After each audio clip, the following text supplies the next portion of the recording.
Buenas tardes, estimado doctor. El tema es analizar los principios del debido proceso, artículo 5 COI. El debido proceso es un principio fundamental en cualquier sistema jurídico, ya que garantiza que los derechos de las personas sean respetados durante todo el desarrollo de un proceso legal. En el contexto ecuatoriano, el Código Orgánico Integral Penal COIP establece en su artículo 5 una serie de garantías y derechos que se aseguran de los procedimientos judiciales se conduzcan de una manera justa y equitativa. Este principio no solo protege a los ciudadanos de abusos por parte del Estado, sino que también promueve la transparencia y la legitimidad del sistema de la justicia. Analizar los principios del debido proceso establecido en el artículo 5 del COIP. Permitir comprender cómo el ordenamiento jurídico ecuatoriano busca equilibrar los derechos de las partes involucradas en un proceso penal, asegurando que el juicio sea justo y respetado a la dignidad humana. El debido proceso es una garantía constitucional y legal que asegura que toda persona sujeta a un proceso penal o administrativo reciba un trato justo y equitativo, con la debida protección de sus derechos. En Ecuador, el artículo 5 del Código Orgánico Integral Penal detalla los principios que rigen el debido proceso para la administración de justicia en el país. Los principios del debido proceso según el artículo 5 del COI.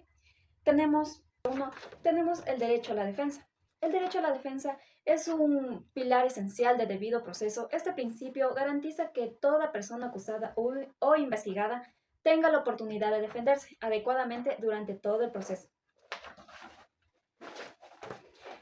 Como dos, tenemos el principio de la contradicción. Este principio asegura que las partes involucradas en un proceso judicial tengan la oportunidad de confrontar y debatir las pruebas presentadas por la contraparte. Como número 3, la publicidad. El principio de publicidad garantiza que los procesados judiciales sean transparentes y accesibles al público, salvo en situaciones excepcionales, confidencialidad, como por ejemplo en casos que involucren menores de edad o asuntos de seguridad nacional. La imparcialidad y la presunción de inocencia. Todo proceso debe ser llevado a cabo por jueces imparciales que no tengan ningún interés personal en el resultado del caso. Además, el principio de presunción de inocencia establece que toda persona acusada es inocente hasta que se demuestre su culpabilidad mediante un juicio justo. Número 5. Tenemos la motivación de decisiones. Todas las decisiones judiciales deben estar debidamente fundamentadas, es decir, deben explicar clara y detalladamente las razones y los fundamentos legales en los que se basan. Tenemos el plazo razonable.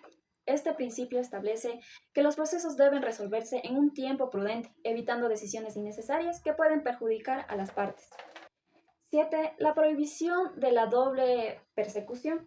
Según este principio, una persona no puede ser juzgada dos veces por el mismo hecho, evitando así la persecución múltiple por un mismo delito. 8. La gratuidad. El acceso a la justicia debe ser gratuito, es decir, las personas no deben enfrentarse a barreras económicas para ejercer sus derechos en un proceso judicial. Este principio asegura que la falta de recursos no sea impedimento para obtener justicia. 9. Protección de los derechos fundamentales. Durante todo el proceso deben respetarse y protegerse los derechos fundamentales de la persona, como la dignidad, la integridad física y mental, la libertad personal, entre otros. Llegando así a un análisis crítico. El artículo 5 de COIP establece un marco robusto para la protección del debido proceso, buscando garantizar que los procedimientos penales en Ecuador se reduzcan de manera justa y respetuosa de los derechos humanos. Sin embargo, la aplicación efectiva de estos principios depende de un diverso de factores como la formación y ética de los jueces, la eficacia del sistema judicial y la accesibilidad a una defensa adecuada por todos los ciudadanos, independientemente de su situación económica. Además, la existencia de un plazo razonable y la motivación de las decisiones son elementos que, en lo práctico, pueden enfrentarse a desafíos como la sobrecarga de los casos en los tribunales y la burocracia judicial. Para ilustrar cómo se aplican los principios del debido proceso establecido en el artículo 5 del COIP, consideramos el siguiente ejemplo. El caso es por detención de robo presunto. Juan Pérez es un detenido en Quito bajo sospecha de haber participado en un robo a mano armada en una tienda local. Durante su detención y proceso judicial, se deben aplicar los principios del debido proceso penal. Juan tiene derecho a ser informado de las razones de su arresto y a tener acceso inmediato a un abogado.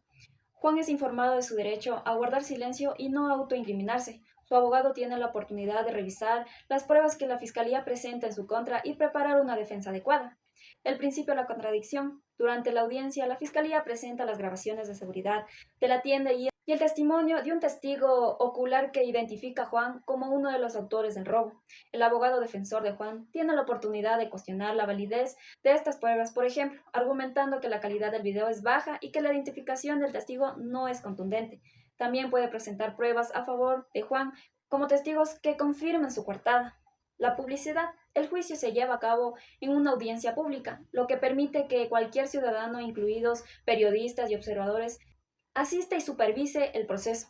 Esto asegura que el procedimiento sea transparente y que no haya decisiones arbitrarias o influencias indebidas. Imparcialidad y presunción de inocencia. El juez encargado del caso no tiene ningún vínculo con las partes involucradas y se compromete a tomar una decisión basada únicamente en las pruebas presentadas a lo largo del proceso. Juan es tratado como inocente hasta que se demuestre lo contrario, más allá de toda duda razonable. La Fiscalía debe probar su culpabilidad y cualquier duda se interpretará a favor de Juan. La motivación de las decisiones. Al final del juicio, el juez emite una sentencia si Juan es declarado culpable o inocente. El juez debe fundamentar su decisión en las pruebas y en la ley, explicando detalladamente cómo llegó a esa conclusión. Esto incluye una explicación de por qué las pruebas de la Fiscalía fueron o no suficientes para condenar a Juan. El plazo razonable. El proceso contra Juan debe llevarse a cabo en un tiempo razonable. No puede prolongarse indefinidamente, sin una justificación válida, ya que esto afectaría su derecho a justicia oportuna. Si el proceso se alarga de manera injustificada, Juan tiene el derecho de solicitar una revisión o incluso una terminación del caso por violación a este principio. La prohibición de la doble persecución. Si el juicio termina en la absolución de Juan, no puede ser juzgado nuevamente por el mismo delito en base a los mismos hechos, a menos que aparezcan nuevas pruebas que justifiquen reabrir el caso bajo condiciones excepcionales. La gratuidad. Juan no debe pagar por los servicios judiciales para acceder a la defensa de sus derechos. Si no tiene recursos para contratar un abogado privado, el Estado está obligado a proporcionarle uno de oficio. Protección de los derechos fundamentales. Durante su detención, el proceso judicial, Juan tiene derecho a ser tratado con dignidad y respeto. Esto significa que no puede ser sometido a torturas, amenazas o tratos inhumanos. Si esto ocurriera, no solo se estaría violando sus derechos, sino que cualquier prueba obtenida mediante tales métodos sería inadmisible en el juicio. El resultado del caso. El juicio de Juan se desarrolla conforme a los principios del debido proceso establecido en el artículo 5 del COIP.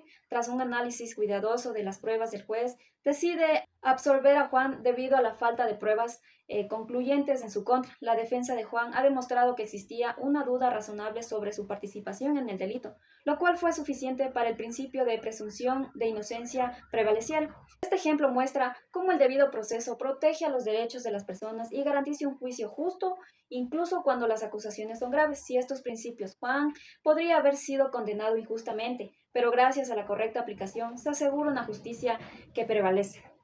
En conclusión, el análisis de los principios del debido proceso establecidos en el artículo 5 del COIP revela la importancia fundamental de estos mecanismos para garantizar un sistema de justicia penal equitativo y respetuoso de los derechos humanos en Ecuador. Estos principios, que incluyen el derecho a la defensa, la imparcialidad, la presunción de inocencia y la motivación de las decisiones, entre otros, aseguran los procedimientos judiciales no se conviertan en herramientas de presión, sino en procesos justos, donde la verdad y la justicia pueden prevalecer.